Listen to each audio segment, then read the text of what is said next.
Hi guys, my name's Caitlin and welcome back to another video. Today I'm going to be unboxing the Sony 50mm 1.8, also known as the Nifty 50, for my Sony a7 Mark III. If you want to check out my unboxing for my a7 Mark III, the link is in the description. And yeah, let's go ahead and get started.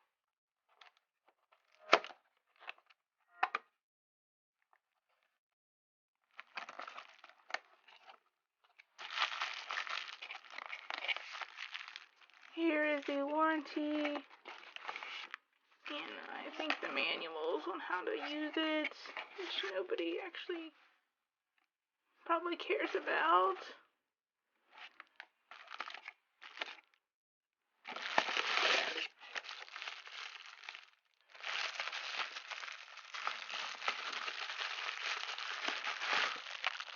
Here she is. Here is the hood. Feels a little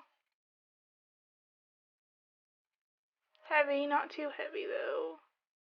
You can still tell it's better than a kit lens, but it's not the best that you could get, obviously. But yeah. Alright, so this is the unboxing. Thanks so much for watching. I'll see you in my next video. Bye!